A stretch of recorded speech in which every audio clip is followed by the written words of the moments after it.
guitar. Okay.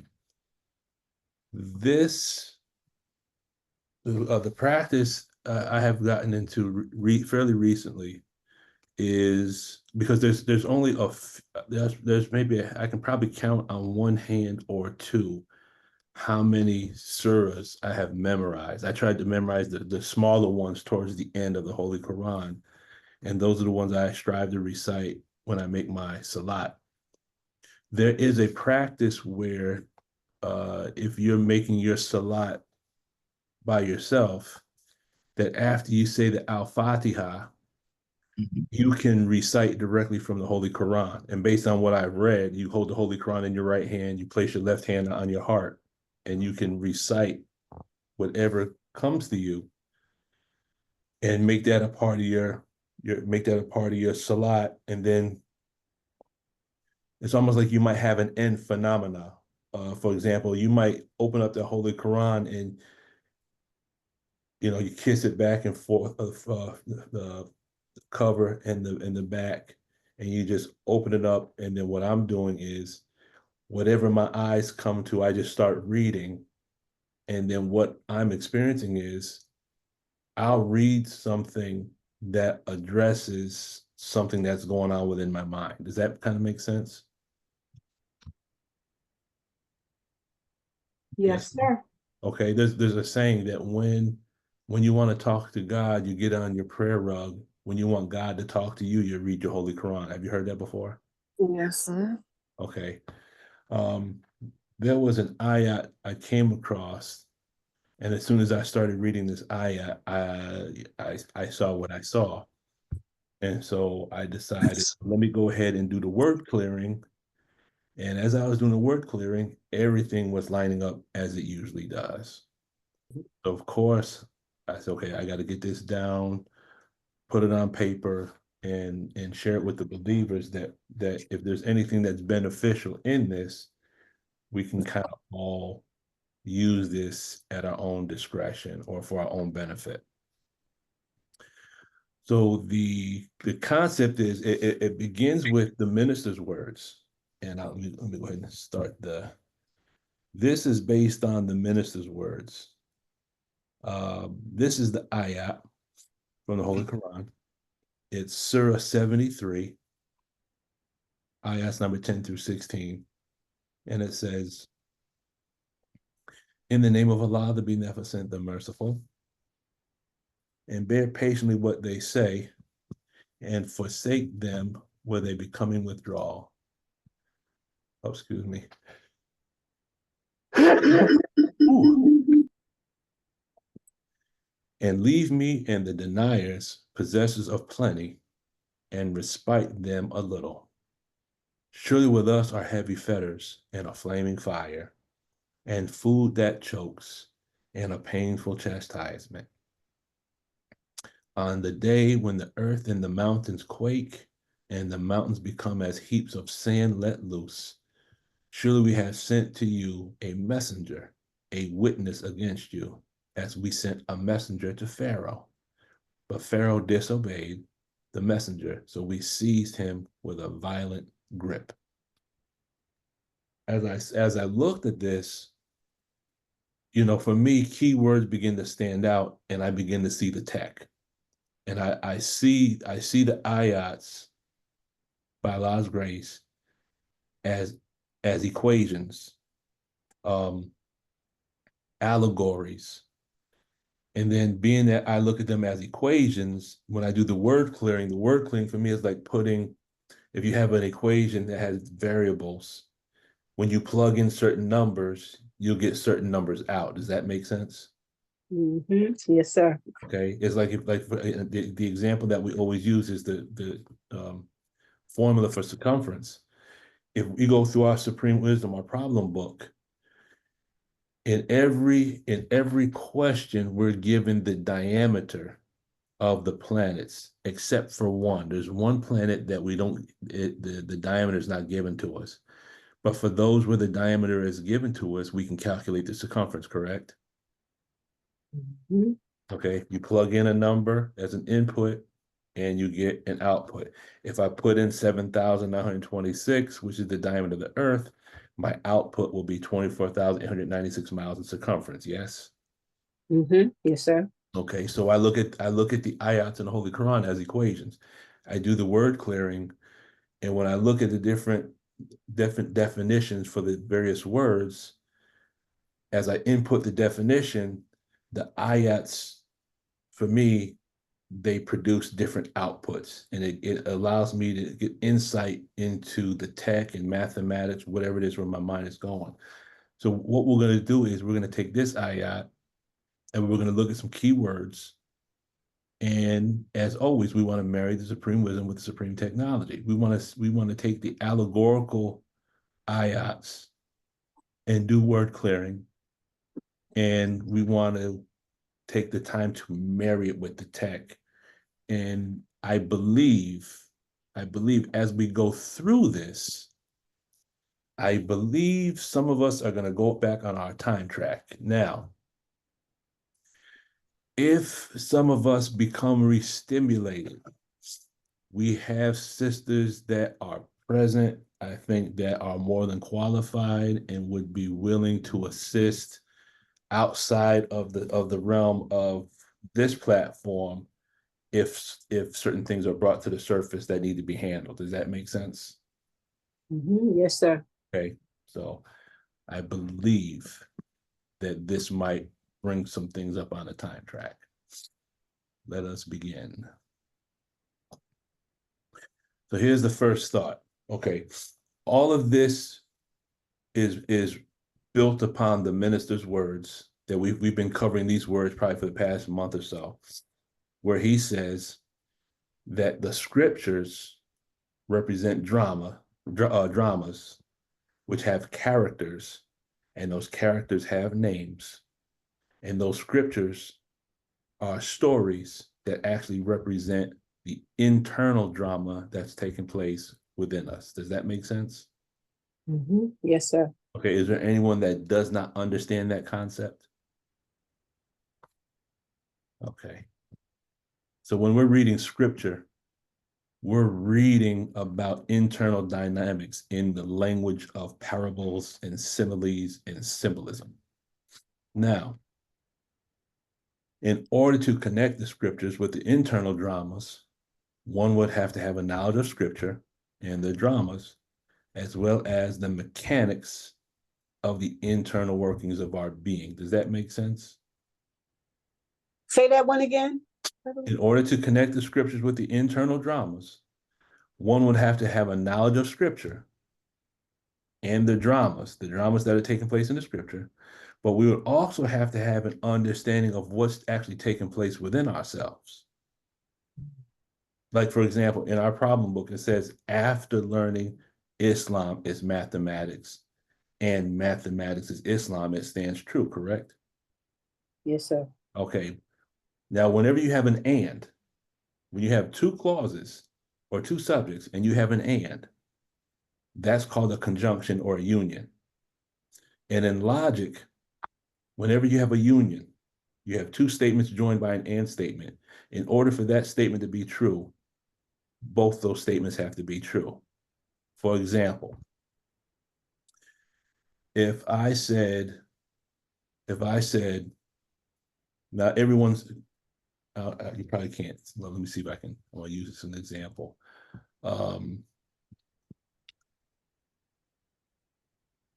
Let's see, how can I use this? Because I can't really see anyone. Right now, I'm wearing a green shirt. So if I said Brother Lukman is wearing a green shirt and he's in his office, in order for that to be true, both of those statements would have to be true, correct? Yes. Okay, if I said Brother Lukman's in his office and he's wearing a red shirt, that would have to be false, correct? Right.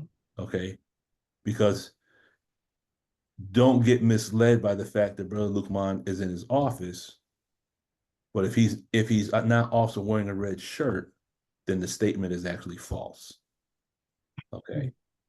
In other words, what problem number 13 is telling us is in order for us to really understand our Islam, we have to understand mathematics. And to understand mathematics, we have to understand our Islam, right? Right. Okay, so we have to have a knowledge of both. And each one of those gives us a better understanding of the other concept. So in this statement, what I'm really saying is, how would one begin to understand the dramas found in scripture? Well, one of the best example we have right now is the Honorable Minister Louis Farrakhan, correct?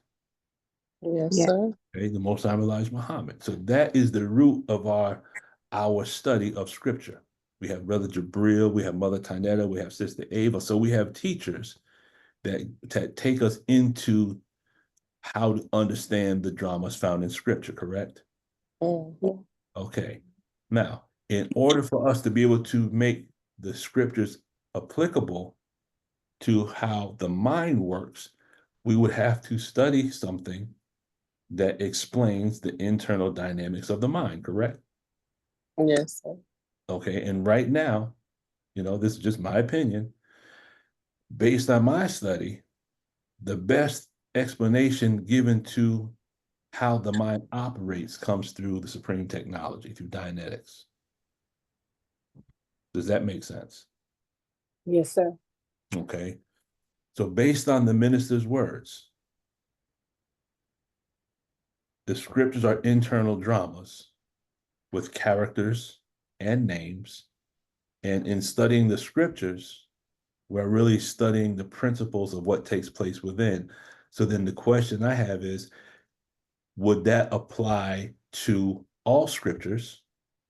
If we look at the various religions and you look at the various scriptures, are all religions and their scriptures really teaching the individual about, it's talking about God and devil, but since we know God and devil are not spooks and spirits, but they're forces that take place within, as we study the various scriptures of the various religions, could that rule apply to all the religious books? It Could could. that principle apply to our supreme wisdom? It could. Okay, because if lesson number one lays the base of our work and gives the student a clear knowledge of himself in his heavenly home, the question is, if we look at lesson number one and you look at why isn't the devil still the best part of the planet Earth? Why did Musa have a hard time to civilize the devil? Why did we let half original man Columbus discover the poor part of the planet Earth? Are these lessons teaching us through dramas and characters with names what's taking place within ourselves? Do we have a Columbus inside of our own self? Do we have a Musa inside of ourselves? Do we have a Patmos or a Pilon inside of ourselves? Do we have four laborers inside of ourselves? Do we have a nurse with a needle that's sticking the needle in our brain within ourselves? Yes. Okay. So that's where we're going with this. Go ahead, Sister Angela.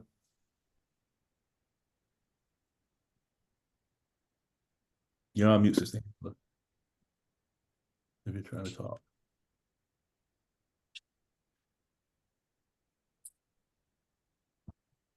Okay, we'll keep it going.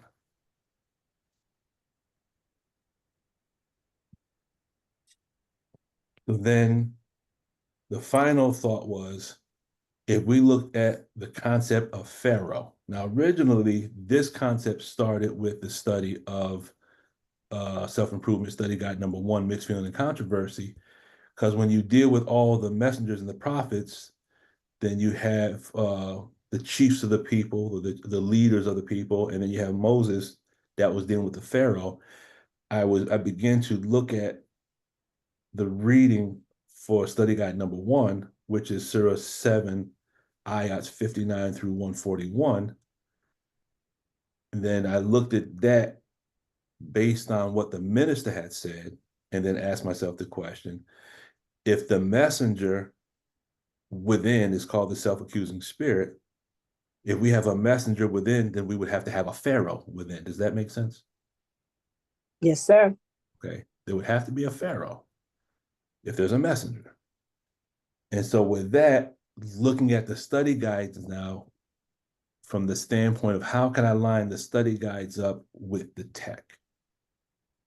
And that will give us, I think, an even deeper insight into what we already have. It's the safe full of riches that we kind of lost the combination to, correct? Yes, sir. Okay. Quick overview. Based on what we read in the Holy Quran, we're going to look at the concept of the deniers. Okay. And as I'm thinking about it, deniers, that's an engrammatic command, isn't it? Yes, sir. You have bouncers, you have deniers, you have holders, misdirectors, and you have groupers. Yes? Yes, sir. Okay. Also, based on what I was blessed to see by Allah's grace, we want to look at what we're going to call the cycle of chastisement. Because I found a cycle of action in the scriptures by Allah's grace. And when we clear the words in the actual ayats, it actually gives us a cycle of aberration contained in the ayats of the Holy Quran. So we're going to look at that. We're going to look at the quake of the earth and the mountains and see how that relates to aberration. So remember, this is all allegorical language. Then we want to look at the relationship between the Pharaoh and the messenger.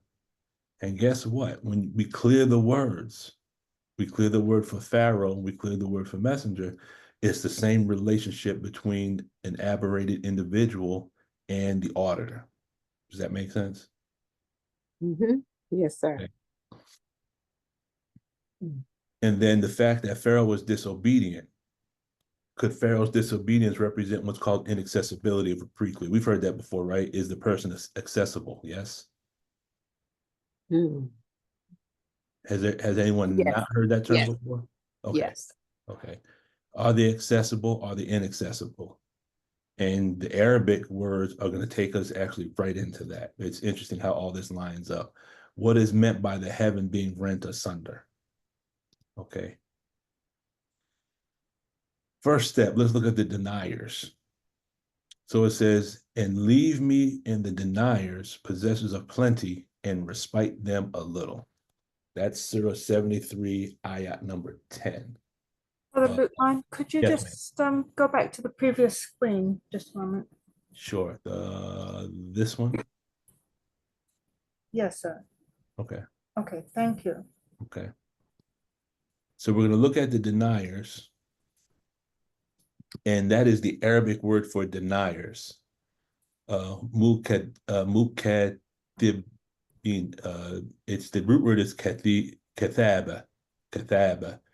And when you put the prefix mu in front of a word, if I'm not mistaken, it means one that does. So one that denies. Mukadibna. So the actual word itself, kathaba, means to lie, to delude, or to refute. Okay, so this is what the deniers do. It also means a swindler, and it means being deceptive or using deception. It means to be fallacious. It means to fabricate things. Now, when we look at these words, when you look at this word from the perspective of the tech, what does this describe?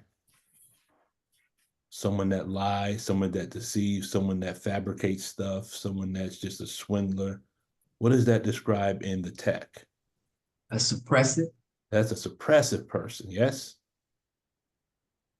Everyone see that? Absolutely. Okay. So the deniers of the Holy Quran could be the equivalent of the antisocial personality, also known as suppressive person. So here we have a marriage between the supreme wisdom and the supreme technology. The deniers of the Holy Quran are the antisocial personality of the tech. Now, if you abbreviate antisocial personality, you have the letters ASP, correct? Okay. Yes, sir. So the ASP, as we could say, is also known as suppressive person, but an ASP is also what? A snake? It's a snake. Oh The my asp, God. yeah, the asp is the word that's used to describe a cobra. Okay. An asp and a cobra is the same thing. So then that gets you into the question of, why do we, why do we have to bring and present four devils at one time? Why do we have to, why does Muhammad and any Muslim murder the devil? He's what? He's a snake of the grafted type. Well, wouldn't a snake of the grafted type be the same thing as a suppressive person? Yes. Okay. Because a grafted person is a person that has an implant, right? Right. Okay. Right. So the implant of the tech, wouldn't that be the same as the needle in the brain of our Lost Yeah. Fathers lesson number 2? Yes. Needle in the brain, implant, kind of the same thing. So a suppressive person, and this is coming from what's called the Pilot Dictionary, Dianetics, a person who possesses a distinct set of characteristics and mental attitudes that cause him to suppress other people in his vicinity and to oppose violently any betterment, activity, or group. Can you say that again, please? Yes, ma'am. It's a person who possesses a distinct set of characteristics and mental attitudes that cause him to suppress other people in his vicinity and to oppose violently any betterment, activity, or group. This is the Karen syndrome. Karen. This is What 1.1 Karen going against 3.5, like we spoke about a couple of a week ago. Yes. Okay, this is a person that can't stand it when other people are just enjoying themselves, minding their own business. So Karen has to come and cause problems, right? They have to suppress other people. Mm-hmm. Okay. A suppressive person is destructively antisocial. Crime and criminal acts are perpetrated by suppressive persons. Inmates of institutions commonly trace their state back to contact with such personalities. In other words, based on what he's saying here, individuals that are incarcerated, if they're connected to suppressive personalities, then the brothers and sisters that are incarcerated would be under what title in the tech? PTS? As a PTS, PTS. potential trouble source. Correct. Okay. The exact Sorry, anatomy, could you repeat, what would the people in prison be under they that? based on his definition here, where he says inmates of institutions commonly trace their state back to contact with such personalities. The individual that is connected to the suppressive is called a PTS, a potential trouble source. Okay, thank you. Okay, and to give some math on this, when we covered this a couple of weeks ago, when you talk about Abu Lahab in the Holy Quran, Abu Lahab was the uncle of the Prophet, correct? Okay, if it's in Surah, I believe it's Surah 111, I think. Let me go. Let me get Abu Lahab and his wife both carried. Yes, sir. That's Surah 111. Oh, I got some feedback. Okay, there we go. So when you get and I'll make this quick. The backstory is everywhere that the prophet would go and teach, his uncle would come behind him and cause problems. So his uncle was kind of like a 1.1 Karen. Does that make sense? Yes. And then what happens is, and goes back to our reading from Science of Survival, I think it was last week, that when a person tries to suppress another person and they can't do it, they have to find other people to assist in trying to bring the person down. Yes? Yes. That's why 1.1 Karen, when she doesn't get her way, well, I'm calling the police, or I'm calling management, or I'm calling this. So you're not listening to what I'm saying because I'm the one that's in authority. So I'm gonna call someone else. They have to always call someone else to the other person. So 1.1 Karen always has to call someone else. But then if that doesn't work, what happens? Based on our reading, 1.1 Karen, they begin to go down the tone scale. What does 1.1 Karen usually do? She usually starts crying. Yeah. She becomes the victim, right? Right. Okay. In the Holy Quran, the victim was Abu Lahab's wife. And it says his wife, the bearer of slander, upon her neck, a halter of twisted rope. Now, we looked at that metaphorically a little while ago. The halter of rope on her neck. A while back, we went into the biological representation of trauma and the neck. And when we went into the book, I think it was The Myth of Normal, by Dr. Gabor Mate, and we went into the book called Dangerous Emotion, I believe it was. Yeah. We saw that anger, Sure. especially with women, gets connected to imbalances in the thyroid, right? Yes. Either you have hyperthyroidism or you have hypothyroidism. But anger negatively affects the thyroid and it gets the thyroid out of balance. Does that make sense? Yes. So perhaps that rope that was around her neck was metaphorical, could be a metaphor for how our emotions affect us emotionally. They affect our glands, our endocrine system. Okay. Then it says here, the exact anatomy of what is wrong with a suppressive person's case is that he is stuck on the time track in the past in some activity where he is in a very tight spot and is being surrounded, badgered, tortured, or injured in some way by a people or a group. So that antisocial personality is stuck in an event that took place in the past. Okay. Now, when you look at that from the perspective of a child, when a child is in an environment where there's certain things that are taking place, that child doesn't have the ability to strike out against the parents, and the child can't pack up their stuff and just leave. So the child has to formulate a way in their mind to remain in this environment and survive. So a certain behavior becomes a survival mechanism, correct? Yeah. When that person becomes an adult, they have that survival mechanism with themselves as an adult. But that survival mechanism as an adult looks as though it is a mental illness. It may not necessarily be a mental illness.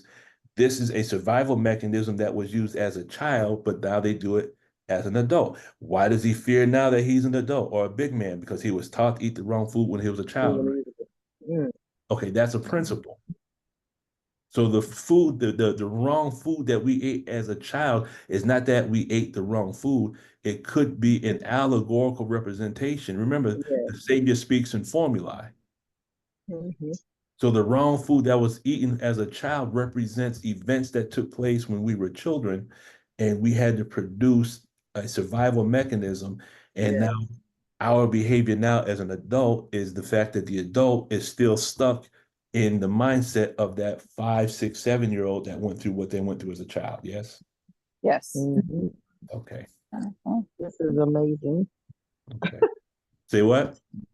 This is amazing. Okay. Praise is due to Allah.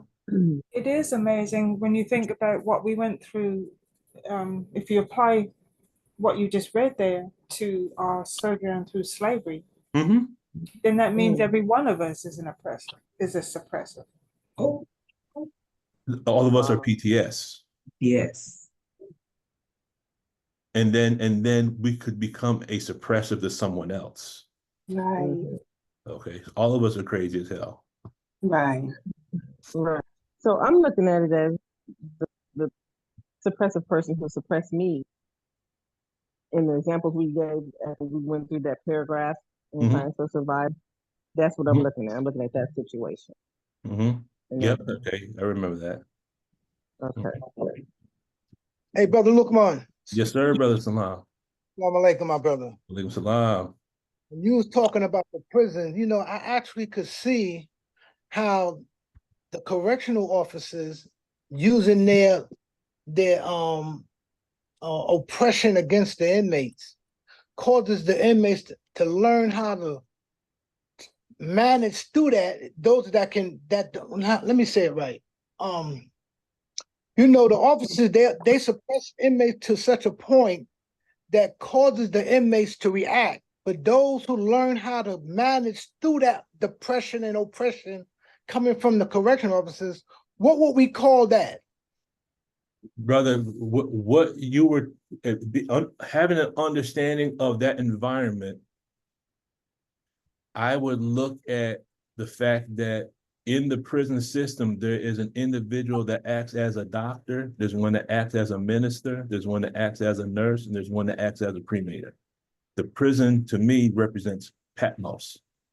Okay. The correctional officers could be suppressives. That's why certain brothers always stayed in a hole. They always stayed in the shoe, solitary confinement. Because certain individuals probably re-stimulated them and reminded them of family members, and that's why certain brothers they were always in the box. Yes. Yes, that's right. That's right. So they were stuck. So they might have been in certain environments in the prison that reminded them of what they went through as a child, and that's why they lost. That's and brother, you know, certain brothers go to solitary confinement, they lose it. Yeah, they go crazy. They go And crazy. there are brothers that come out of prison with that same behavior. Uh-huh. So how you relate that? How you relate to that? That prison doesn't cure anything. It just further ingrains the engram and gives that individual more locks, more engrams, more mental anguish. They wind up leaving prison with more locks than they went in there with. Wow. Wow. Mm. Okay. Sister Tina. Uh, Brother Salam's question, I just want to make sure I understood it. Was he asking the one who's able to adjust to the treatment, the suppressive treatment of the guards? What do you call that? Is that what you were asking, Brother Salam? Well, yeah, I was saying that, but the one that learned how to manage through that depression and oppression from the guards, he do that because that's a survival for him. That he won't get locked up and sent to the box. That individual, I guess he's learning something. What would you call that, Brother Lukman? Well, I remember the one brother, I won't mention any names, but you know, the brother I used to visit, he was in solitary confinement for a total of, I think it was 8 years when I met him. The one And in he was okay with Shawanga? it. Huh?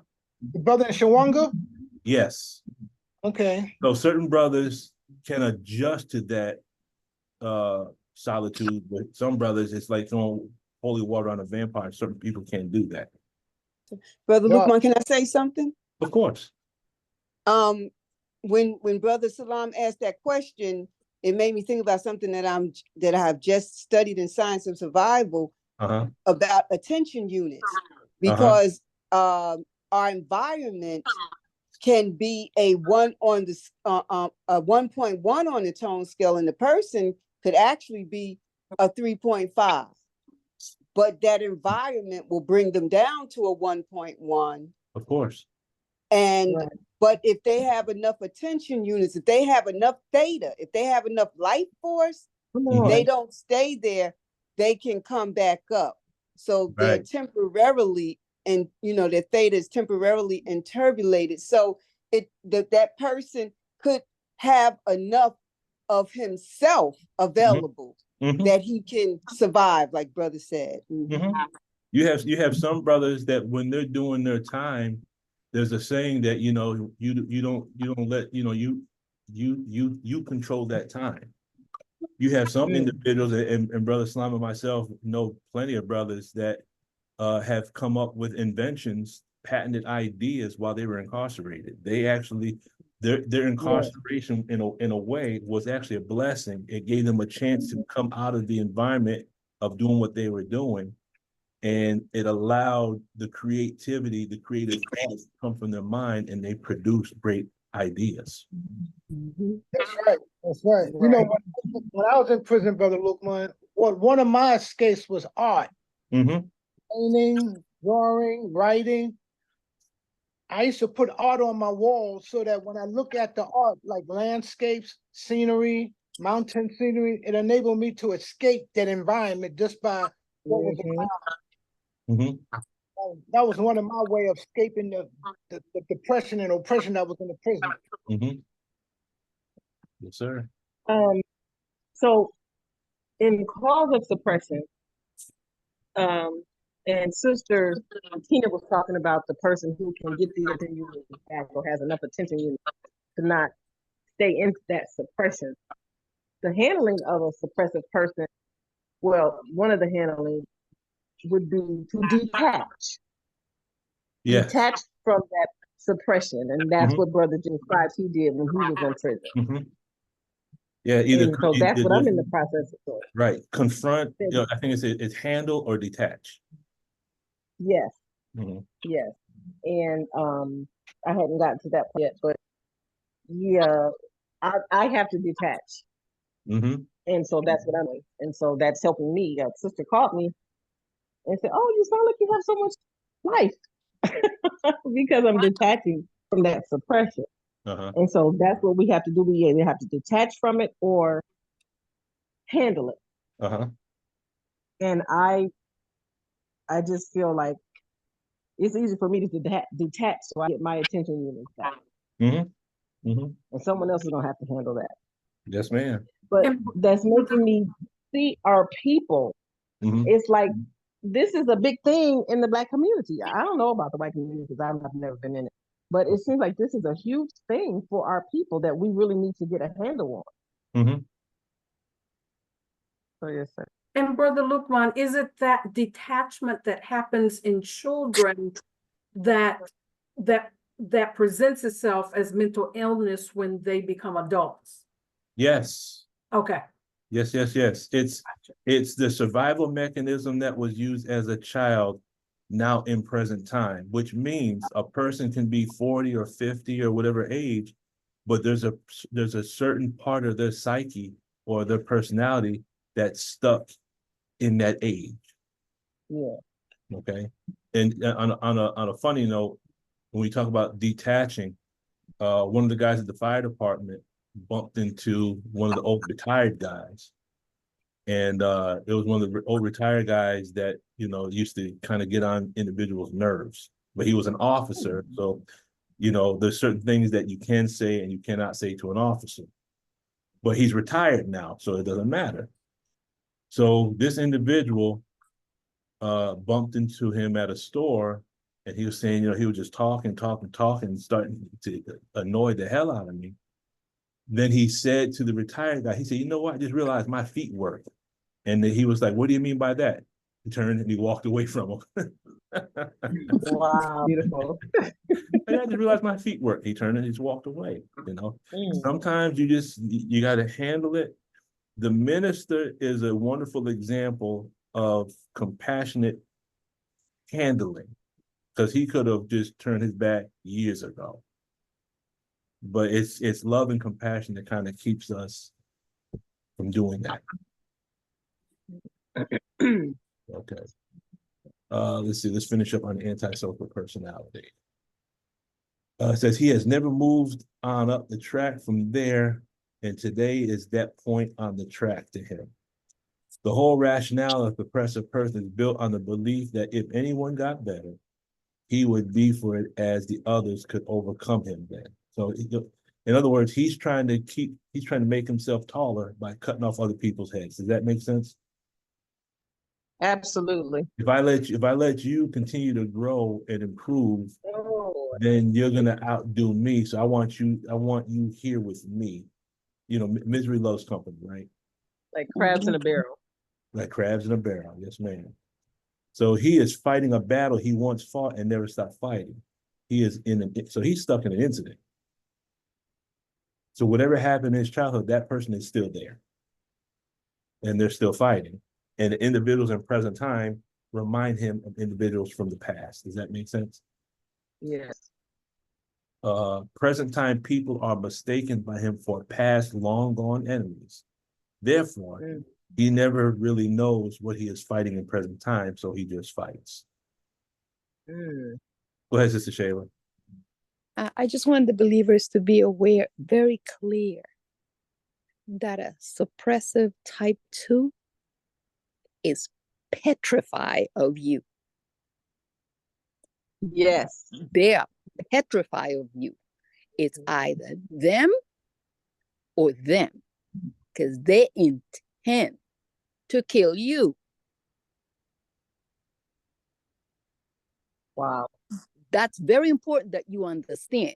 It doesn't mean you run or you have to disconnect, but know that that's just think of yourself. someone, this is a scenario. This is not what the text say. I'm making up a scenario. I'm giving you a demo kit here. Okay. That someone has you against a wall with a knife to your neck, and they intend to go through your jugular vein.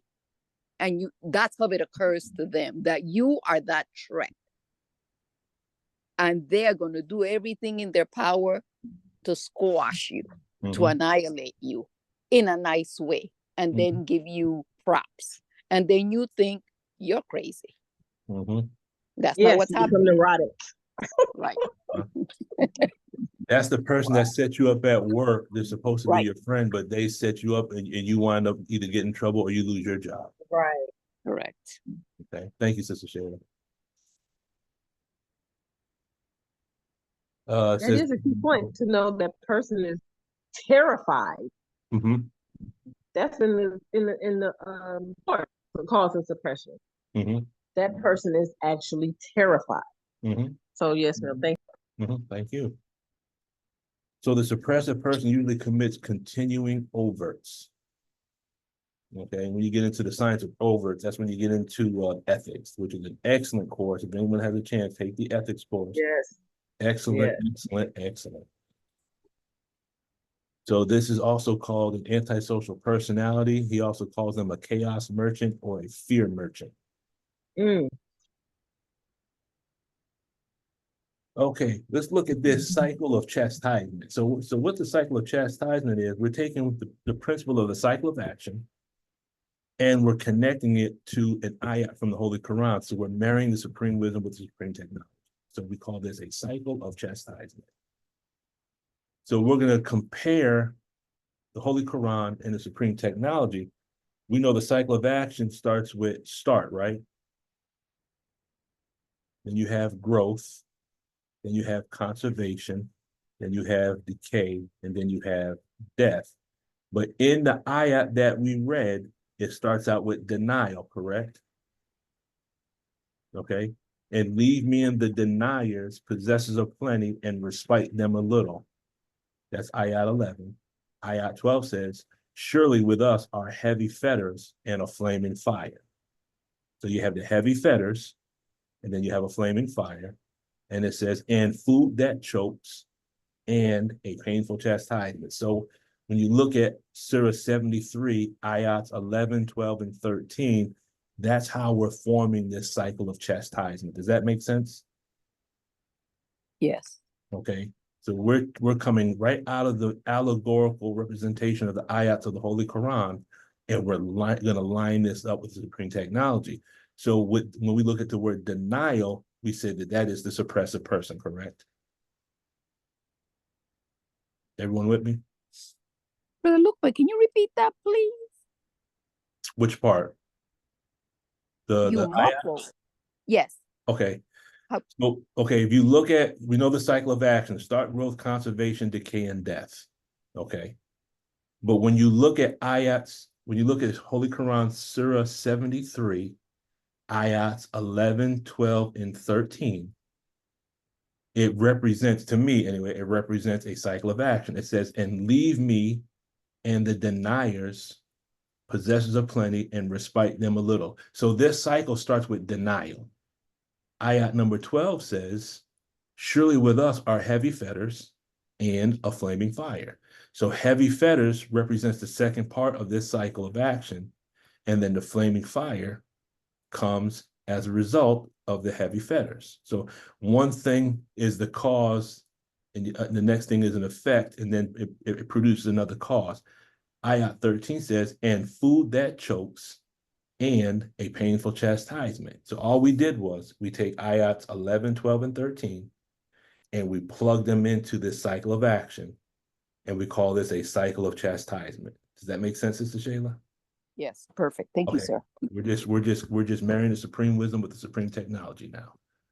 So now let's look at that. What are the heavy fetters?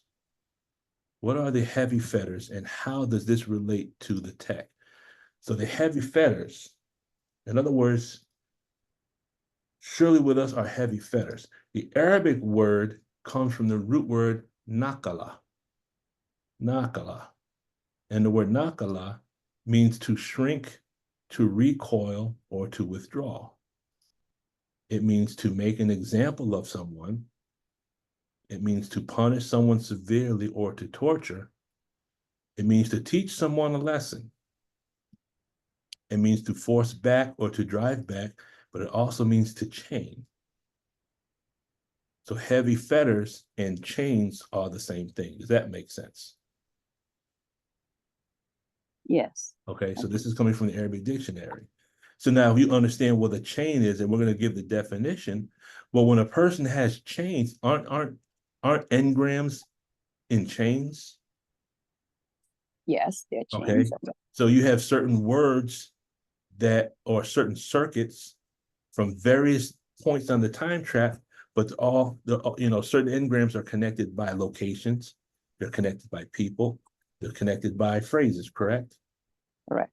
Okay, so with a person, they have heavy fetters. They're just talking about a person that's being punished.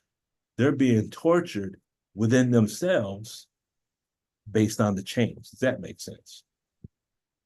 That makes sense. Okay, now So, but that sounds like somebody that have locks also.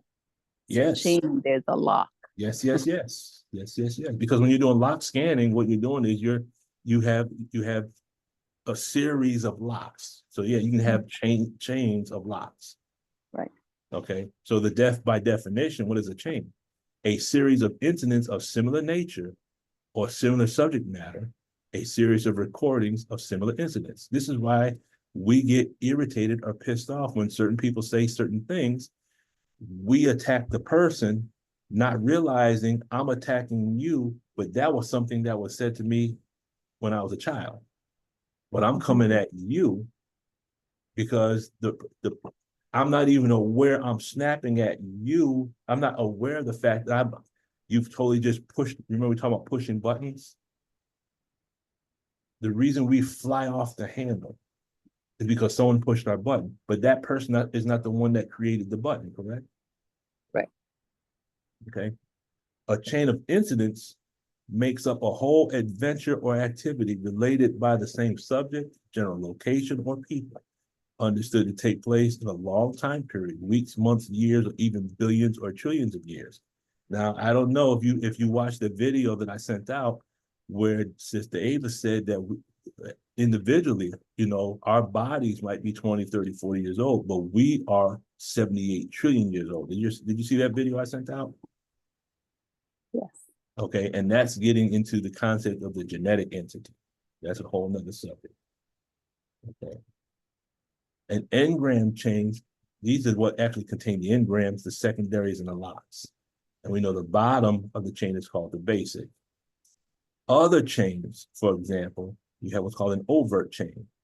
These are constructed in the same way, and they're made up of similar incidents or a repetition of similar acts strung out in time, plotted from a basic up to present time. This is another way of explaining why we have certain habits. There's certain things we do, and there's a certain way we do it. These things are based on chains. These are based on repetition of similar incidents. Does that make sense? Yes, sir. Okay. So engrams exist in chains, and there may be anywhere from 1 to 40 or 100 engrams on one chain. Okay. So when a person is fettered, has heavy fetters, or they're fettered in chains, could we say that this is indicative of a person that is severely aberrated because the amount of incidents that are on the time track? Absolutely. Okay. So now all of us have chains. Okay. Absolutely. If you look at slavery as a demo kit, if you can mock up some of the pictures of our ancestors with the things around the necks and the things around the ankles, and realize that we have the same thing now in modern time, but the chains are in our minds and not on our minds. Does that make sense? Yeah. Okay. Because we all have incidents that have been repeated over time. We all have certain people that have repeated certain things and made certain statements over time. And we, as a result of our past, have certain habits and phrases that we repeat in the present based on past events. Does that make sense? That's true. True. These incidents represent what's called the restimulators, the valences, and the demon circuits. So if we all have changed, then where's our salvation? Well, if we follow the minister's instructions, the tech is how we can get the chains taken off, correct?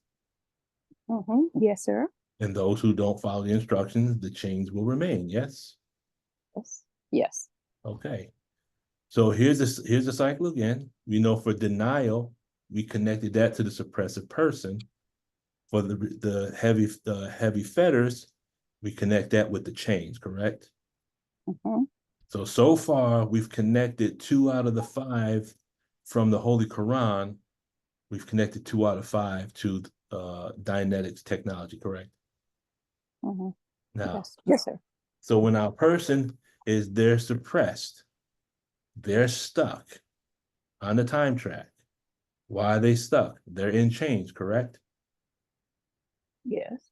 Now, if they're in chains, those chains are going to produce a flaming fire. Does that make sense? But we have to look at flaming fire metaphorically. Metaphor. Okay. Okay. What does flaming fire mean in Arabic? Okay. Flaming fire, the word is jahim. Jahim. And the word jahim means fire, hellfire, infernal, or hell. But it also means a netherworld in which the dead continue to exist. Okay. Oh, wow. So the past and the present are the same. In other words, either the dead are in the present with us, or we are stuck in the past with the dead. Does that make sense? Yes, sir. Okay, so we have certain people from our past that are still with us, still talking to us in our ear, still whispering. Yes. These are called circuits. Or we are stuck in our time track 10, 15, 20, 30, 40 years ago in a past event with the dead. But the word, can you see how netherworld and engram bank are kind of the same thing? I do. Okay. So the nether realm of the devil and the demons in which condemned people suffer everlasting punishment. Well, that's called chronic restimulation, correct? Isn't that called aberration? Yes. Because we've either been condemned by other people or we've condemned ourselves. In other words, another word that's synonymous with condemned is invalidation, yes? Yes. Okay. So we have been invalidated or we invalidate ourselves. And that invalidation is the root of our everlasting punishment. But really, the invalidation is not, we're not the cause of that invalidation.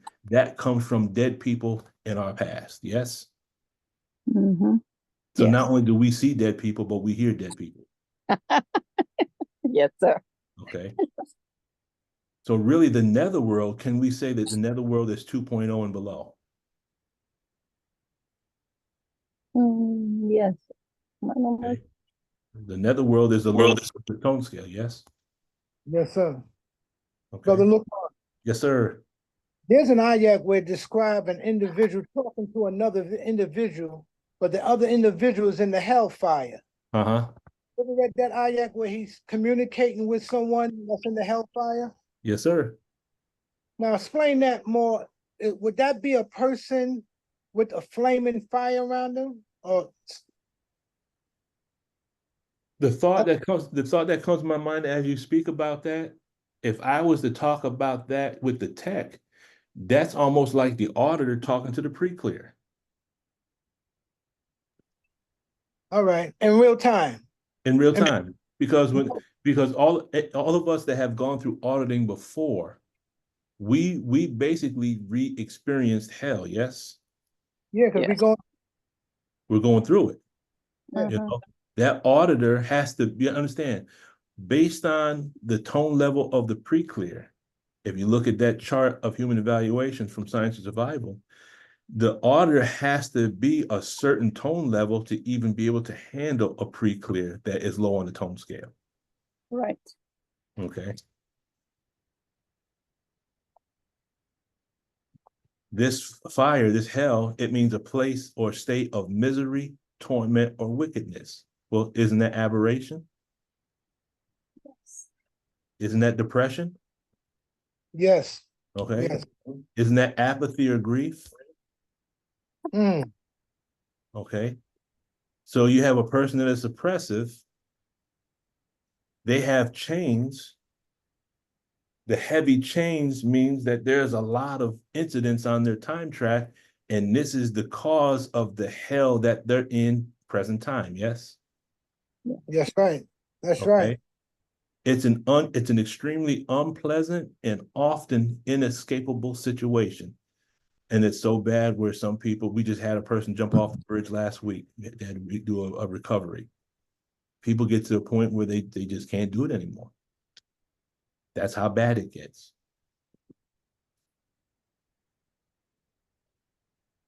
So then, again, could the netherworld be a demo kit for our engram bank? Could that be the reactive mind? Because no matter where you go, guess what? We bring that hell with us, correct? Correct. Okay. So now we've connected denial to the suppressive. We connected the heavy fetters to chains. We've connected the flaming fire to grief, anger, and torment, correct? I can see that. Yes. Okay. Yes. So now, based on our suppression and the chains or the weight of our time track and how it gets us into the emotions of grief, anger, and torment. So what is the food that chokes? That represents what we do to try to get out from under the grief, the anger, and the torment. So let's look at what the food that chokes. What exactly is that now? So when you look at the food that chokes, this is the Arabic. So the word food is pronounced ta'ima, and ta'ima means to taste, to relish, or to enjoy. Because that's one version of food, but it also means to appease hunger. It means to graft. Ooh, interesting. So the food that chokes is something that also grafts us. Grafts us into what? Do we go from being an original person to a colored person? You can. Yeah. It means to bait, to lure, or to decoy. Ooh, so now when we get involved in our emotions, what do we use to appease our hunger? And if it also means graft, we have to ask ourselves the question, does our behavior make us other than self? Because this is what aberration does, right? Yes. Lose the knowledge of self and is living a beast life, yes? Yes. Okay, we are slowly becoming other than our own self. So what does choke mean? Well, choke means to be congested, but it also means to have a lump in the throat. It means mental distress. It means torment or agony. It means suppressed moan. Now, suppressed moan in the language of the text is called misemotion. So in other words, we're suppressed. Our suppression is based on what? By the heavy chains, the events on our time track. Well, what does that cause? It causes us to be in the flaming fire, correct? So when we're in the flaming fire, what happens? We try to find a way to get out from underneath that pain. So what do? There's things we like to taste, relish, or enjoy that appease our hunger, but really those things are a bait, a lure, or decoy that cause us to become grafted. Does that make sense? It got real quiet. Yes, sir. Okay. And what happens? It causes mental distress, torment, or agony, right? What's Yes. a suppressed moan? A suppressed moan is when we go, ugh. Yes. That frustrated sound we make, ugh.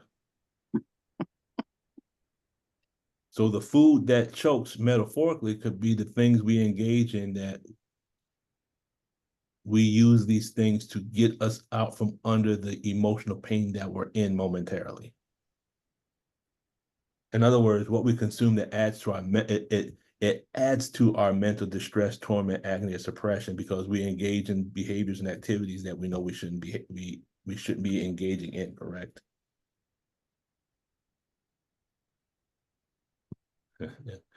Yeah, it's all quiet again. Go ahead, sis. Go ahead, I'm sis. going to say yes to all of that, Brother Luke. Oh, okay, no. Absolutely, absolutely. I'm just laughing at myself. Okay, that's okay. Looking at the Doritos bag. And Yep. yes, sir. Yep. Go ahead, Sister Peggy. Okay, so where are you reading about the food that chokes? The food that chokes is ayat number 13, and food that chokes and a painful chastisement, Surah 73. Okay. So 73 and 13. Ayat number 13. And food that, oh, there it is. And food that chokes and a woeful punishment. Okay. Yeah. See, if we begin to look at the ayats and we understand, okay, this is allegorical language. Allegorical language to me is the same as a formula. Because whatever number you put into a formula, you're going to get different outputs based on the numbers you put in, correct? Yes. So the same, for me, the same principle stands for the ayat. Each ayat is like an equation. When I clear the word, based on the word, the definition, if I reintroduce another word into that ayat, it gives me a different understanding of the text and how the mind works. Really, the Holy Quran, on one level, you could say, is a book that, now let's go back to what the minister said. Scriptures represents dramas with characters and names that are illustrating internal processes, which to me also means that when I read this, and leave me in the deniers, possessors of plenty, and respite them a little, surely with us are heavy fetters and a flaming fire and food that chokes and painful chastisement. This is describing something that's taking place within us. We are looking into a book that was written, and this is the magnificence of this book. You can go into this book and it will tell you and I things about ourselves individually in the year 2024. Then, as we begin to understand certain things from the Holy Quran, we begin to see, at least this is my opinion, that the supreme wisdom lessons would represent to me the result of the 20 years of study that the Savior, when he studied us, our supreme wisdom lesson is a summation into those lessons to all of the problems that Sister Shayla would go through, that Brother Lukman would go through, that Sister Patricia would go through. Here's an individual, the supreme being of the universe, producing an antidote or a prescription for individuals that had not even been born yet. Yet and still, as we study our lessons, we will find the things that are necessary for us individually to solve our individual problems. That's a mastermind. Does that make sense? Yes, sir. Okay. So the food that chokes corresponds to whatever our habits are, our shortcomings. Sister Shayla, you got something? No, sir. Okay, I got you. So now, what is the painful chastisement? Okay. What is the painful chastisement? So when we look at painful chastisement and we look at the Arabic, the word painful is adaba, and it means to torment oneself. Well, that's part of the problem right there. That's one of the flows, right? What we do to ourselves. It means to impede or obstruct. And the word chastisement means to hurt, to complain or ache, and it means soreness. So now, the painful chastisement, at the end of all of this, are you telling me that the pain that is contained within us is translated into physical pain? Then is this painful chastisement the equivalent of a psychosomatic? It could be yes. Okay. Absolutely. So when you look at the problem book, you look at problems number 1, 2, 5, and 6, when it's talking about the wife of the uncle and the second uncle, the pain that they're going through, could that be seen as psychosomatic? And just for the record, all of the illnesses you find in the problem book, you will find them on page 65 of Dianetics Book 1. Okay. So can we see how this cycle in the Holy Quran actually lines up with a cycle of aberration where we start by being suppressed, right? So we're suppressed. So our suppression in modern time is based on what? It's based on chains that we carry around, correct? You notice in the past, when they always talk about ghost stories, the ghosts would walk through the houses, haunted houses with chains. Yeah. Moaning. Okay. And as a result of the chains, what happens? It puts us in a state of grief, anger, and torment. That takes us 2.0 and below on the tone scale, correct? Correct. So as a result of being low on the tone scale, when we get low on the tone scale and the engrams click on, now we return to those things that we used in the past that we used as a means of surviving certain painful events, correct? Okay, each one of us have things that we have done to help us deal with our situation, correct? Correct. Okay. And as a result of it, over time, what does it cause? Our chronic restimulation causes chronic illnesses, yes? Yes. Okay. Absolutely. So now if we went that route with that, we can trace it back up. So if we are suffering from illnesses, our illnesses in present time can be traced right back up to our habits. We're eating the wrong foods mentally and physically, correct? Correct. We're eating the foods because we're either in the state of apathy, grief, or anger, correct?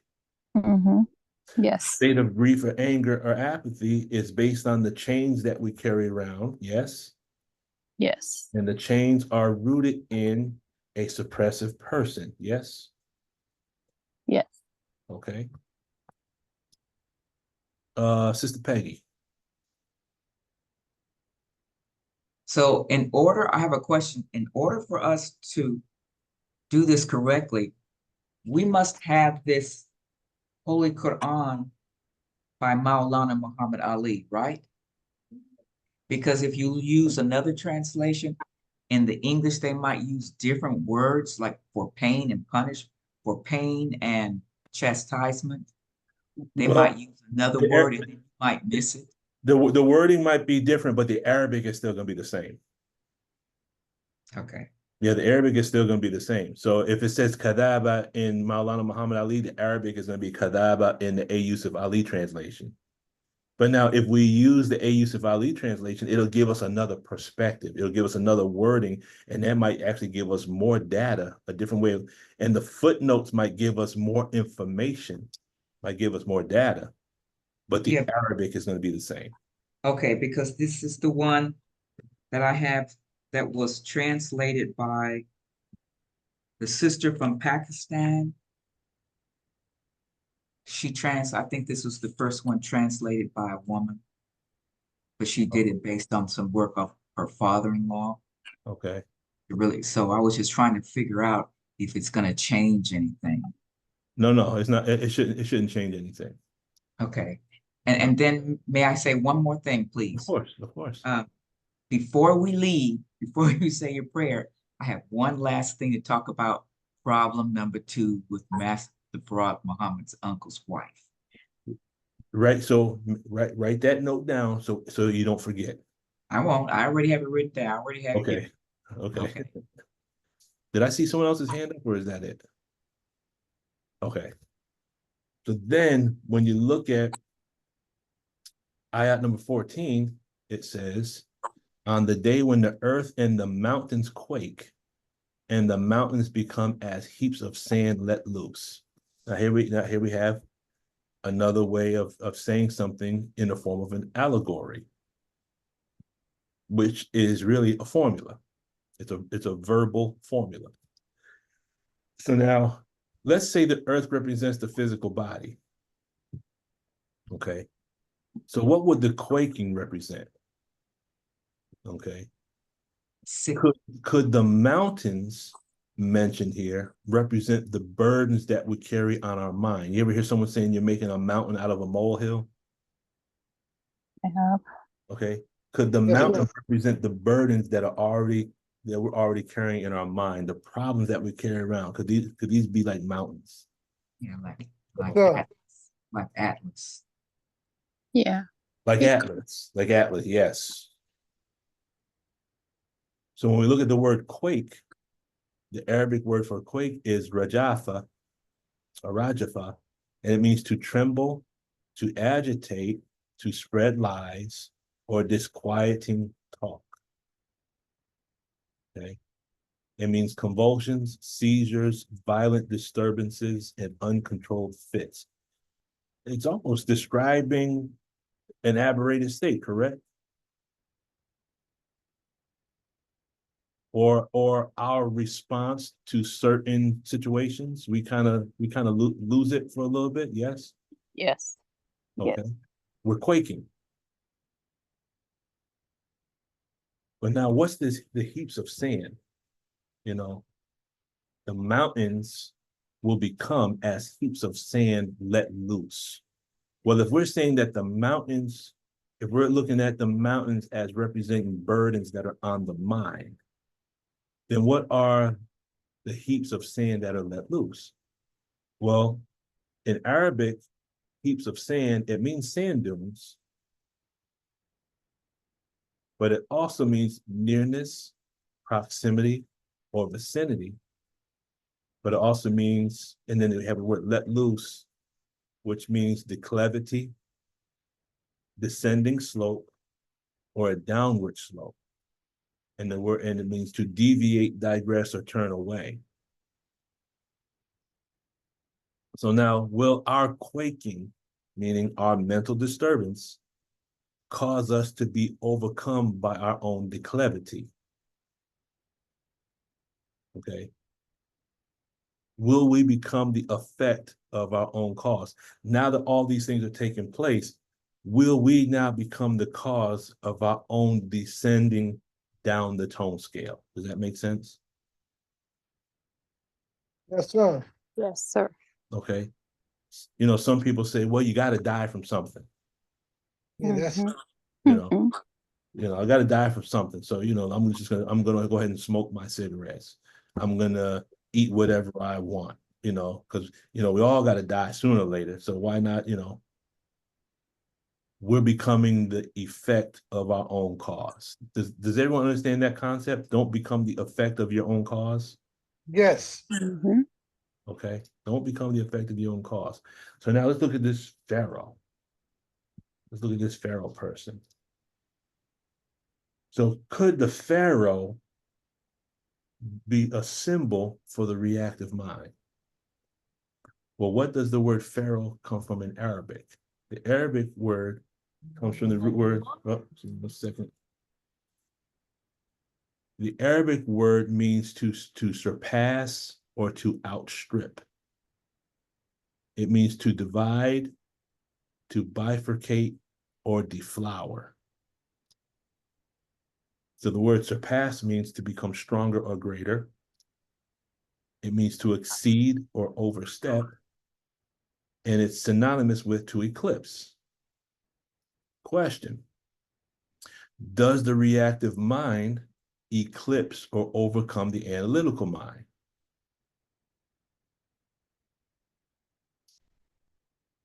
Remember, Yes. what is the engram? It's a moment of unconsciousness, and there's a person, and there is a circuit, correct? Yes. So in a moment of pain, the analytical mind clicks off and the reactive mind clicks on, right? Right on. Yes. Okay, so the reactive mind during the time of unconsciousness, it surpasses or outstrips the analytical mind. Does that make sense? Yes, sir. The reactive mind eclipses the reactive mind eclipses the analytical mind. The reactive mind takes the place of. It outstrips the analytical mind. To bifurcate means to cause to divide into two branches or parts. Well, we have the reactive mind and the analytical mind, correct? Two parts. To deflower means to take away the beauty of something. When we're in our reactive mind, how do we behave? Ugly. Do we act civilized or do we act uncivilized? Very ugly. Very ugly, right? Remember, what is savage? Savage means a person that has lost the knowledge of himself and is living a beast life. How does that translate into the text? If you've lost the knowledge of self, that would be the equivalent of being out valence, correct? That's right. And if we're living a beast life, then we're doing what? We are severely aberrated. Mm. In other words, when we are in chronic restimulation and we're acting other than our own self, we are actually acting out a valence from our time track. We're Okay. acting out the behavior of someone else from our past.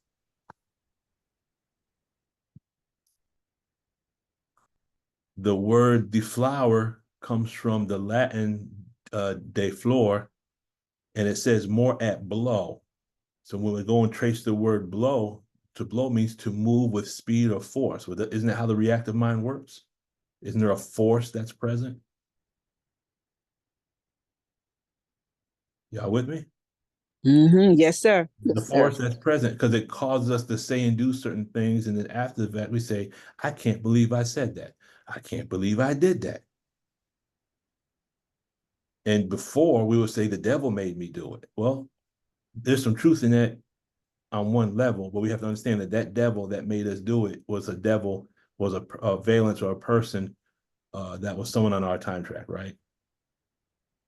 Yes, sir. Okay. The word blow also means to become damaged or destroyed as a result of electrical overload. Well, what happens when we get overloaded? When we get too much stuff going on? Say what? Blow a fuse. We blow a fuse.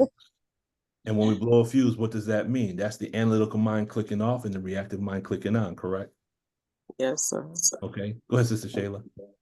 No, nothing. Oh, okay. So that was someone else. Sister Tina. Yes, sir.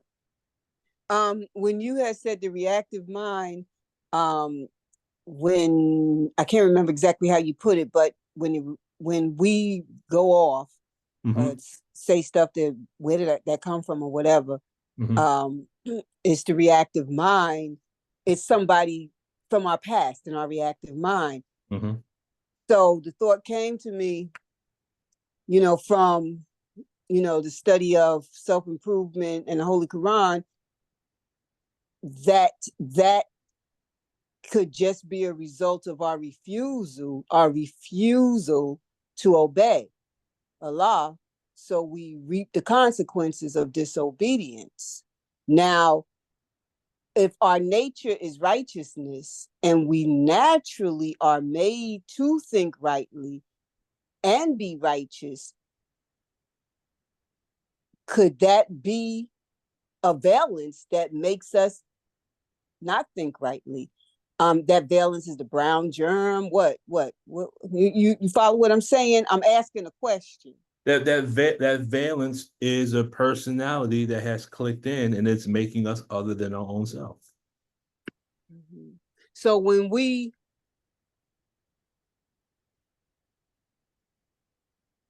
let's say I'm going to use an example. We don't get up for prayer.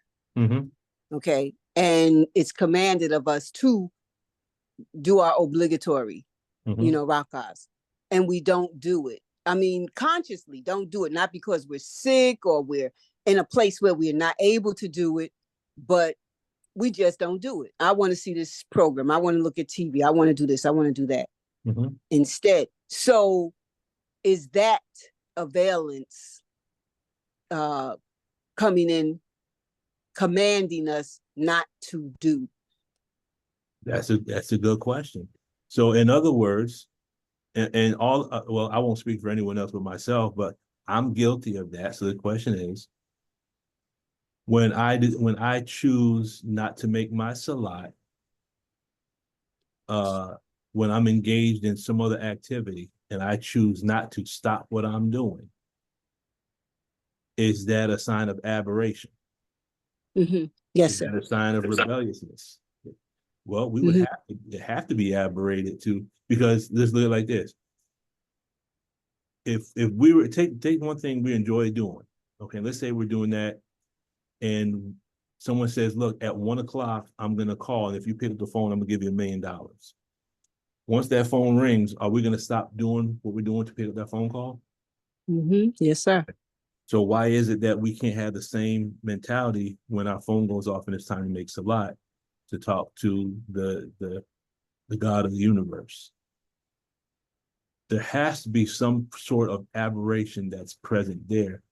And I'll say this just from my own perspective: if the shoe fits, then you can wear it also. But sometimes the thought is, I'm not gonna make my prayer because God ain't listening anyway. Or we come up with justifications. I'll make up the prayer later. I'm not, we find reasons to justify not making our salat. And really we're just lying to ourselves, because we don't want to stop doing what we're doing because we've placed something besides God. We just got to call it out and make it what it is. That's just my how I'm perceiving it.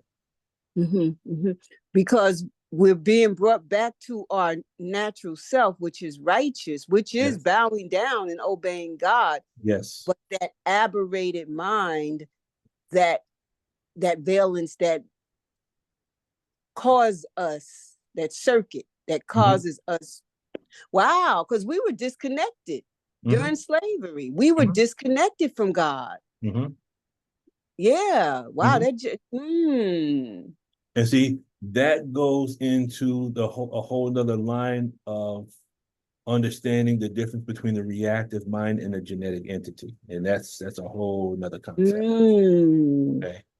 See, when you go back and listen to Sister Ava, when she talks about how we are 76 trillion years old, you have to ask yourself that how do we get from that point, 76, or she said 78 trillion years, how do we get from that point to the year 2024?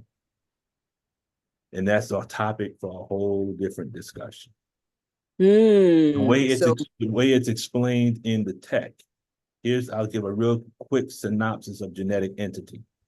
What the genetic entity is, it represents all of the personalities that are stored on the genetic line of the individual. Meaning, there's valences and circuits that are recorded in our DNA. So our aberration is not just rooted in the aberration from the time of our birth to present time. That is our reactive mind. Does that make sense? Wait, say that again? From our physical birth to now, that's our reactive mind. Does that make sense? Okay, yes, sir. Okay, the genetic entity represents the personalities that are in the genetic code. So there's things we wrestle with. They don't belong to us. They belong to our mother and our father, our grandfather, our grandmother. In the modern language, it's called transgenerational trauma. It's things that are recorded in our DNA. And scientists have proven that there can be trauma recorded up to 3 and 4 generations. Does that make sense? Yeah. Okay, you go back 4 generations, you're going back anywhere from 100 to 120 years. Okay. So some of us are going through certain things, and it's based on what happened to our grandmother or our grandfather. So when you look at all the trauma our ancestors went through just being in this country, going through 400 years of slavery and on Jim Crow and all that, and we're carrying that with us today. Part of our aberration is directly connected to what our ancestors went through in Mississippi, in Alabama, in Georgia, in Florida. Yep. Does that make sense? Yeah. Okay, that's the genetic entity. Brother Lukman. Yes, sir. Can I share something in relation to what you're talking about, transgenerational trauma? In 1981, I went down south to see my mother's mother, my grandmother. we sitting on the porch, and she's sharing with me a moment in her life when she was about 10 years old, when she witnessed two of her grand aunts being lynched. Mm-hmm. When she was sharing that with me, it blew my mind because I didn't know at that time that women get lynched. I always thought they only lynched men. Mm-hmm. So when she shared that with me, I didn't say nothing. I was just like shocked. And I came back home to New York and I spoke to my mother. I said, "Ma, did your mother ever tell you when she was a little girl, she witnessed her grandmother's sisters being lynched in South Carolina, Columbia?" My mother said, "No, she never said that with me."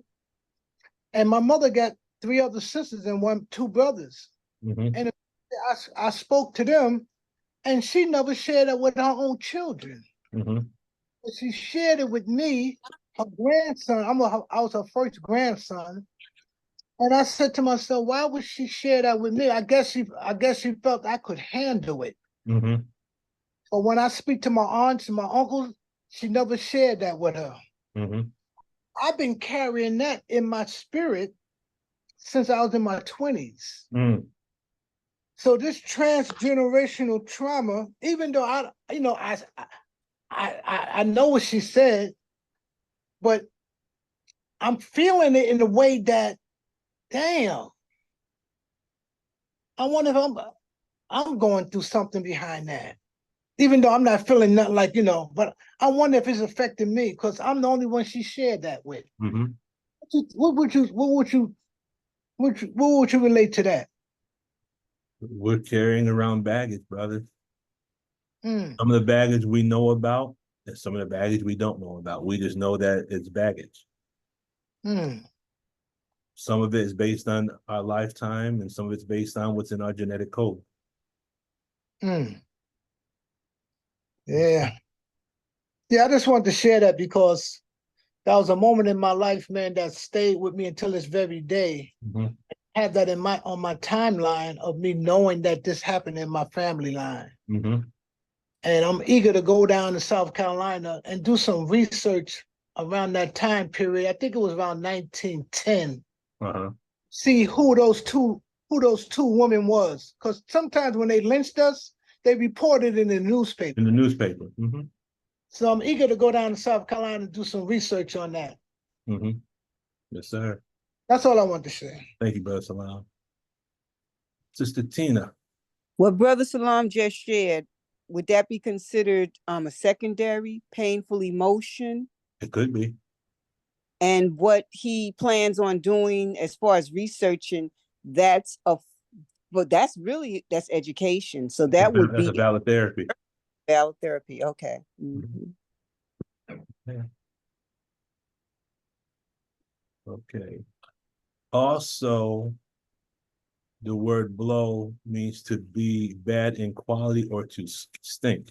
Now, when I saw this, I said, could the reactive mind be represented in our wisdom as question number 2 of student enrollment? Could the reactive mind be attributed to being the colored man?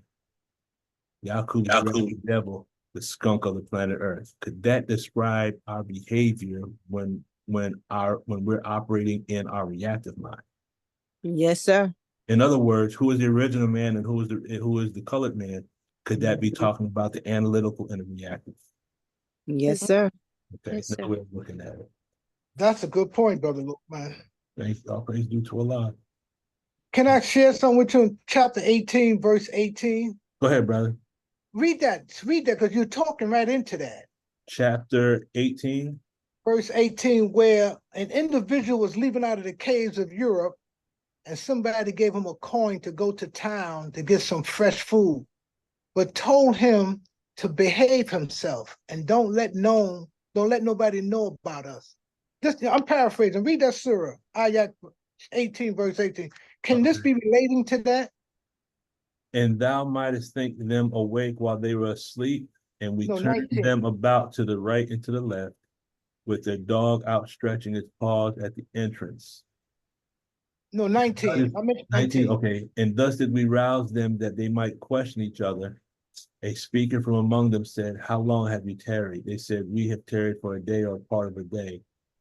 Others said, your Lord knows best how long you have tarried. Now send one of you with this silver coin of yours to the city.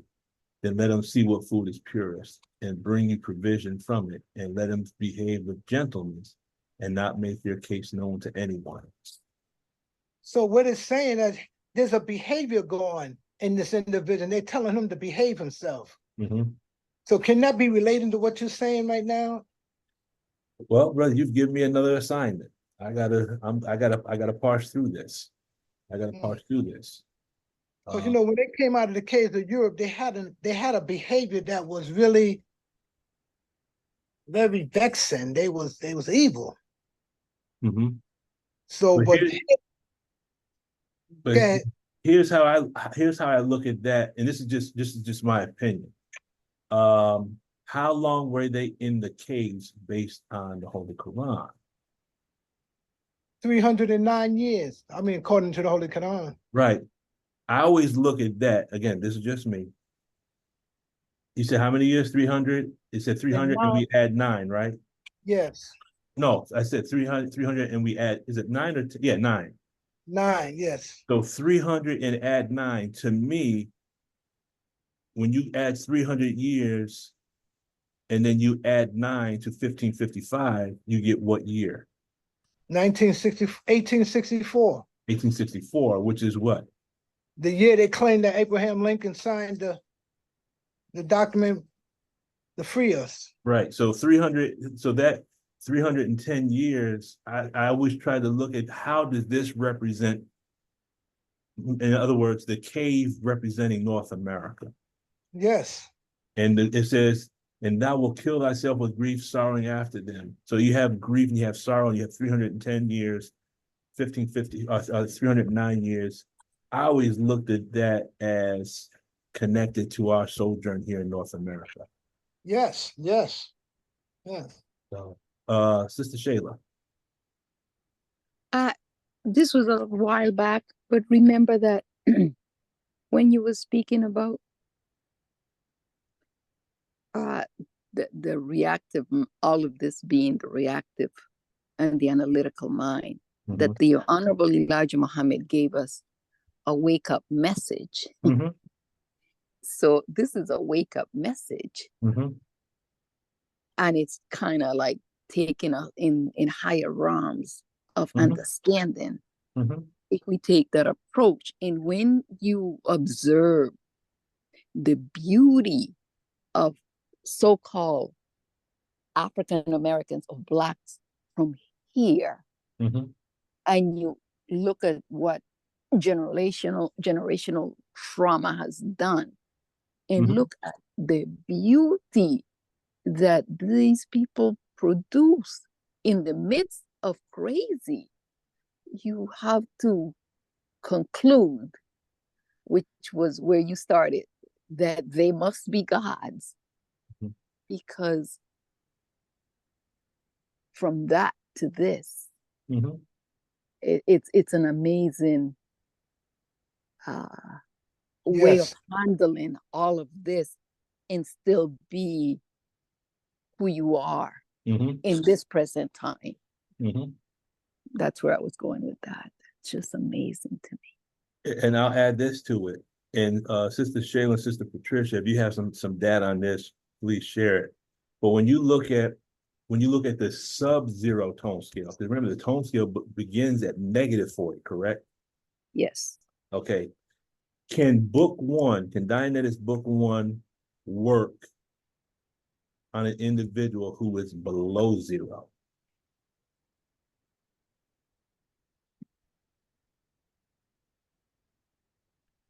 I say yes if it's someone like yourself, somebody that know what they're doing and what's under there. Okay, here's where I'm going with this. When if anyone studies the sub-zero tone scale, and this is what Sister Belinda was in the process of doing, and I hope she begins to pick this baton back up and carry it. This was her personal study. She was doing a Zoom meeting dealing specifically with the sub-zero tone scale and lining it up with ayats from the Holy Quran. When you study the sub-zero tone scale, you can line it up exactly with what's going on and I'm using it from the perspective of the black and the Latino community. In other words, below zero, you have a thetan that doesn't even know that they're a thetan. They are totally convinced that they are a physical body. Does that make sense? Yes, yes. Okay. So once you get up to zero and you move it above the tone scale, now you have a thetan who's now coming awake in a mesh body, correct? Yes. My personal belief is that the teachings had to come. The Most High Elijah Muhammad gave us the wake up message, and that was geared towards us that were below zero.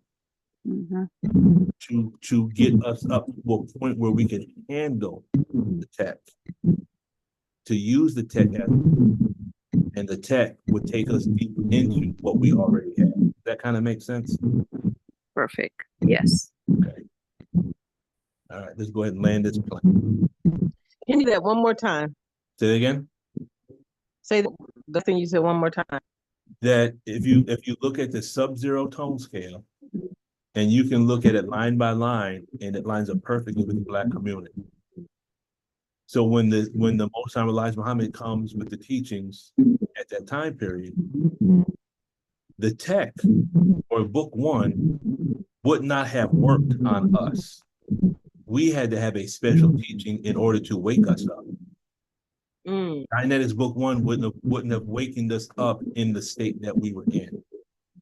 That teaching had to come directly from Allah through the exalted Christ. So we had to have a special, when a person for example, when a person is on fentanyl, Narcan won't work. You got to hit them with 2 or 3 Narcan to wake them up from fentanyl overdose, correct? Yes. Yes. We were so mentally, spiritually, and morally depressed. We had to get a dose straight from the God himself. Correct. And that wake-up message would give us back a certain level of knowledge of ourselves so that when the tech would come, we can use the tech as a tool, and now we can go even deeper into what we already had received. But we had to receive something that'll get us from a sub-zero tone scale up into the positive numbers. Does that make sense, Sister Patricia? Absolutely.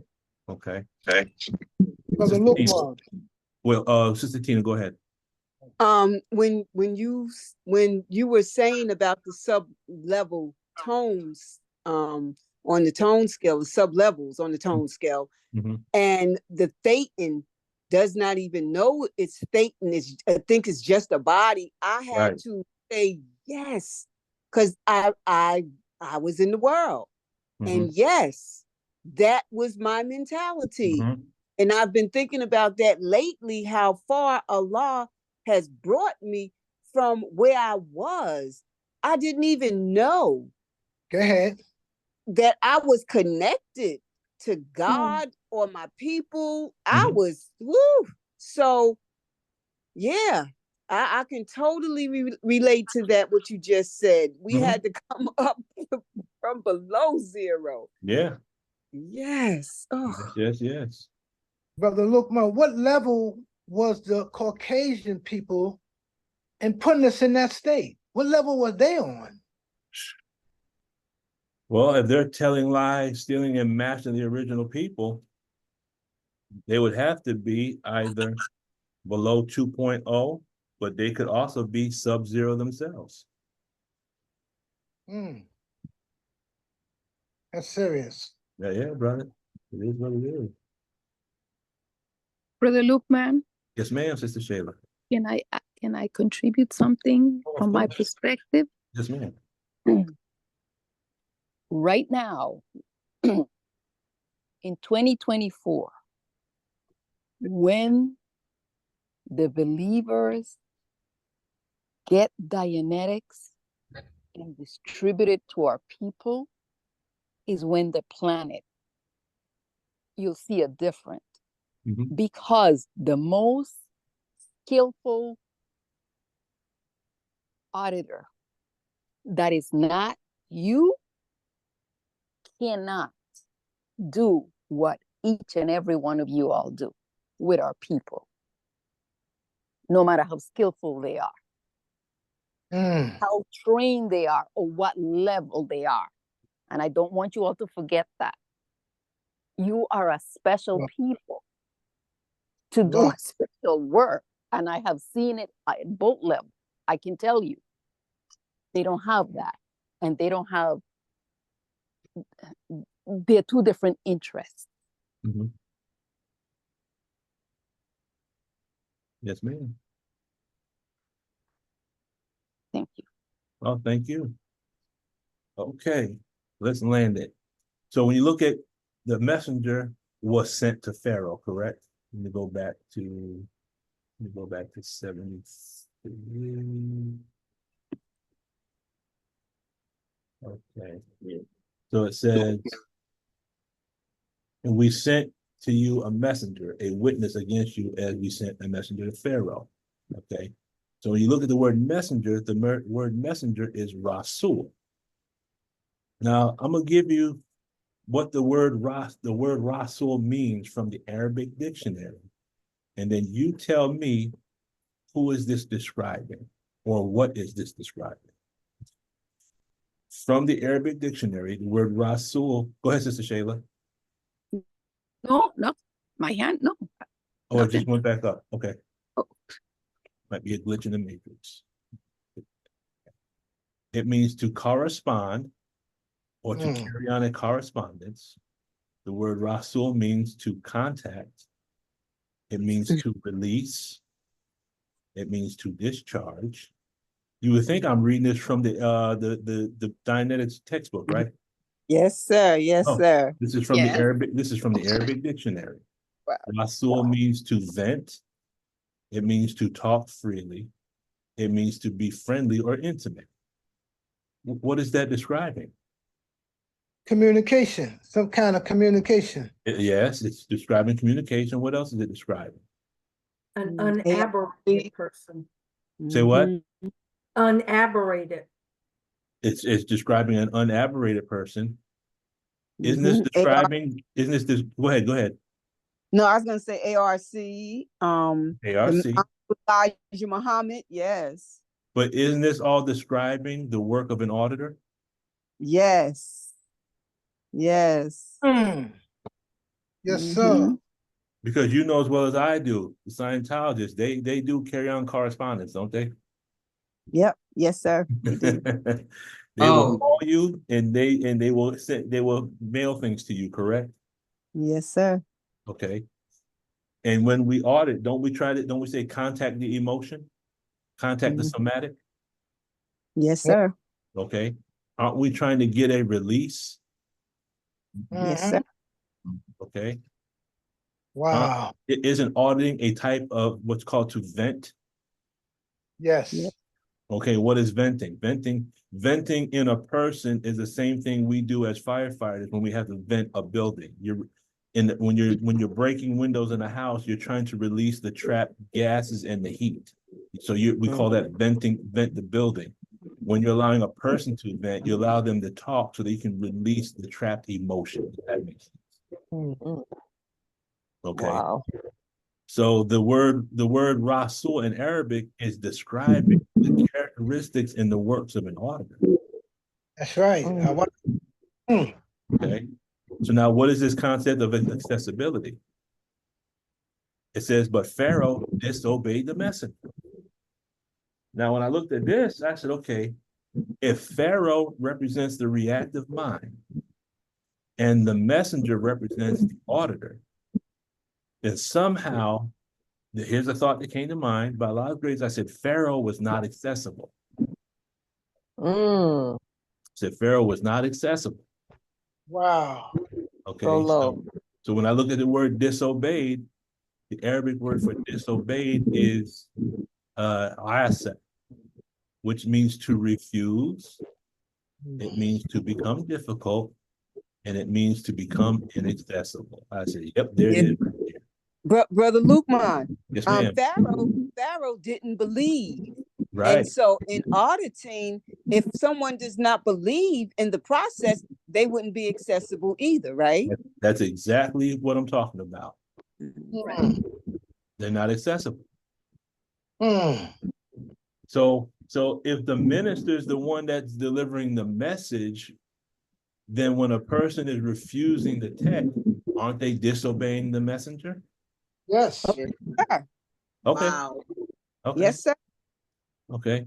So Pharaoh, the reactive mind, was inaccessible to the messenger, what we call the auditor.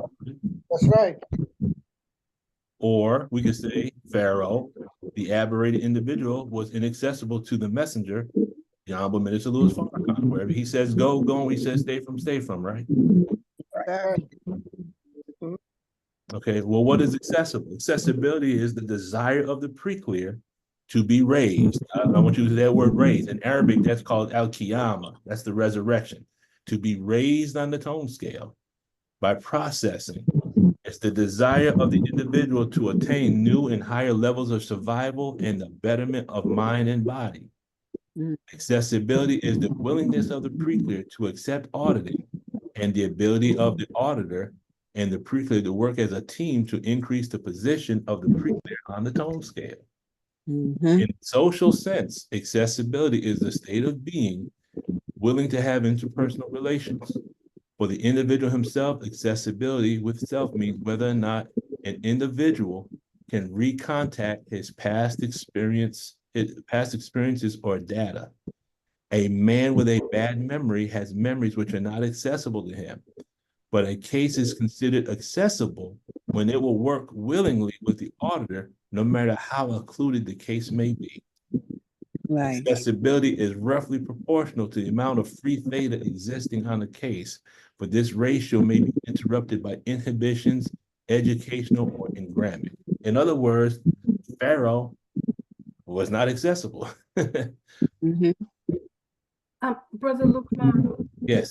could everyone mute their phones? There's a lot of feedback on my end. Yeah, everyone, if you can mute, I hear, there it goes. Okay, okay, good.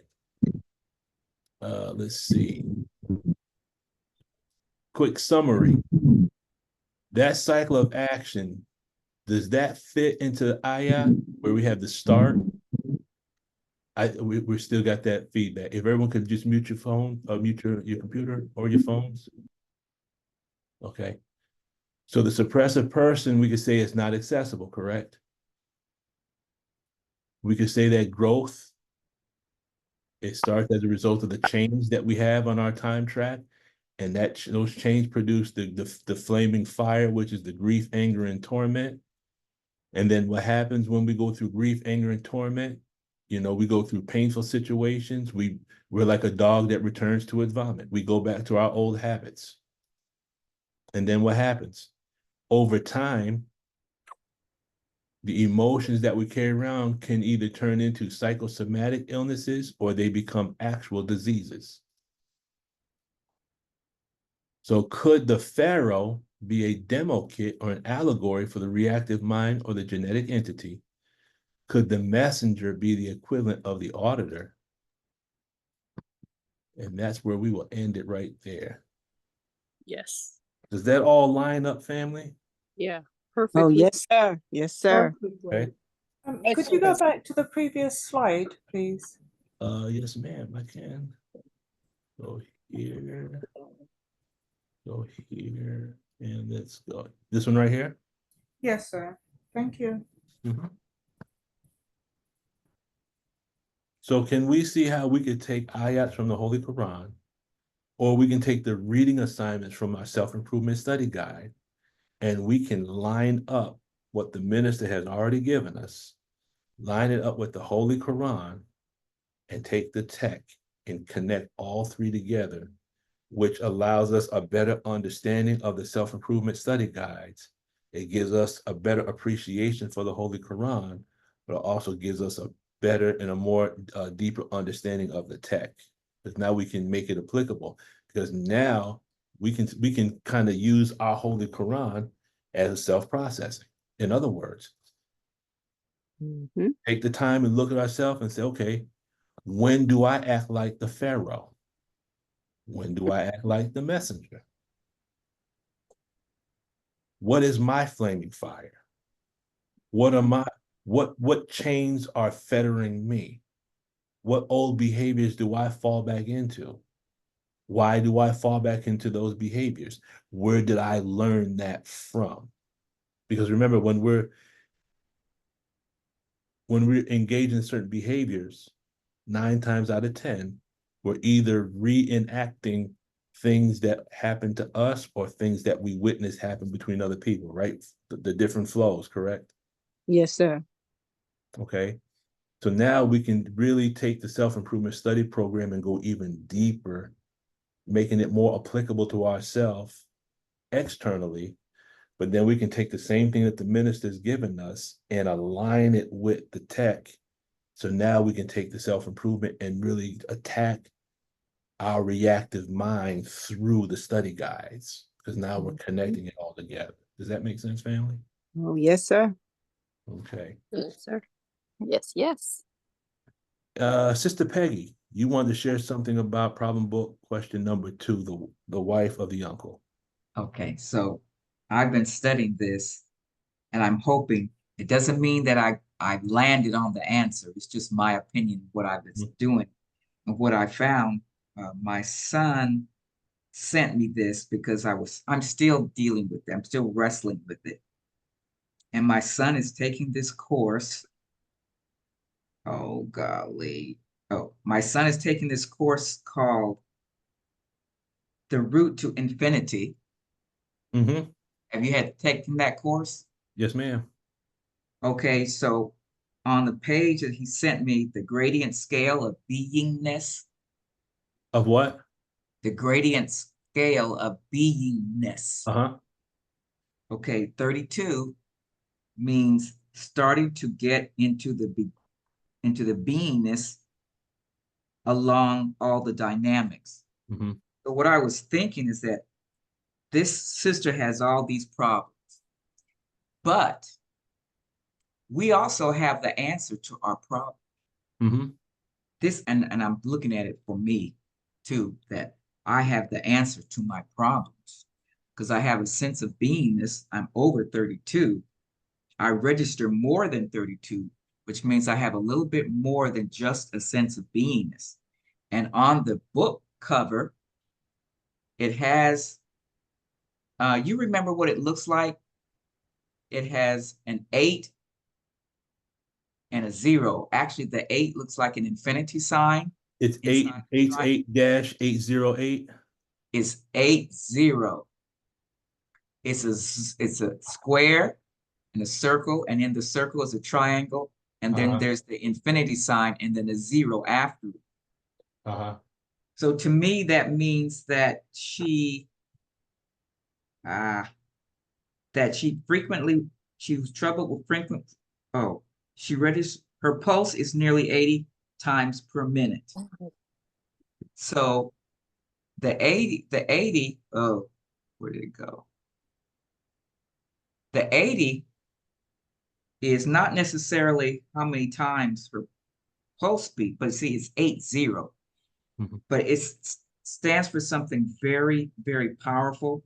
Her pulse is nearly 80 times per minute, which means when your pulse is that high, you are excited.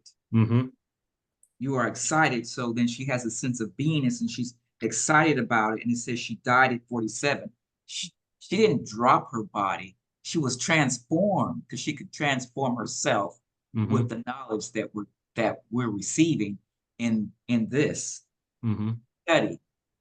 But I haven't figured out how many times did her pulse beat in 47 years. So she really didn't die at 47. She didn't drop her body. She was transformed because if you add 4 plus 7, you get 11, and that's transformation. Okay. Well, I mean, that's just my opinion. I mean, for some reason in class, I'm the one that has to read that every time I'm in class. They always assign me to read that. Thank you for that. So I'm thinking that's just my opinion. Because I'm saying that she didn't drop her body at 47. She really just 4 + 7, she just transformed. She became someone else, and you become someone else when you do this study of these problems. So it's a problem that she could fix for herself. Just does the study. I agree with it. Yes, ma'am. I don't know. That's just how I see it. That is all I think. But every time I think I come to a certain point, there's something else I have to solve. Yes, ma'am. Yes, ma'am. We always find more harmonics once we get that fundamental. Yes, indeed. Okay, thank you. Peggy. Sister Tina. Yes, ma'am. Sister Peggy, that was good. That was good. And the 4 and the 7, the 47, that's Muhammad. So I'm looking at, okay, sister became Muhammad. She's, was thinking different. And that's one of the ways that I look at, or have started to look at, the problem book, relating it to myself and to the teachings and to the numbers, to the scriptures. So while you were, reading it off, I thought about, okay, 32, that's the adoration, that's sajda, that's adoring Allah, loving him. That's the surah, the adoration. I don't know what surah 80 is. If anybody knows offhand, I don't know what surah 80 is, but 47 is Muhammad. So what is 80? 80 is dealing with when the prophet was talking to the blind man. He frowned. He frowned. Okay, yes. He frowned. Okay, praise be to Allah. Woo-wee. Yeah, when I don't like that side of me, boy, I will frown at it. I mean, that negative, that aberrated side of me, on the way to becoming Muhammad. Yes, ma'am, Sister Peggy, that was beautiful. All right. I just want to acknowledge Sister Sarah. Assalamu alaikum, Sister Sarah. It's been a while. We're glad to have you. If you can hear us.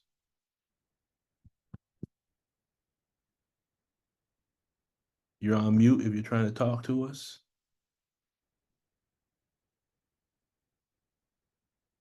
And I would open up the floor for any last comments, last thoughts, or last questions before we close it out for the night.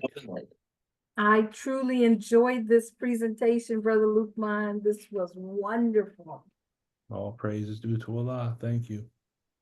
And I will add to that, Brother Lukman. I will say, man, that you are definitely getting really involved in this course, and it's bringing a lot of information to us in relation to our study guides, in relation to our teachings.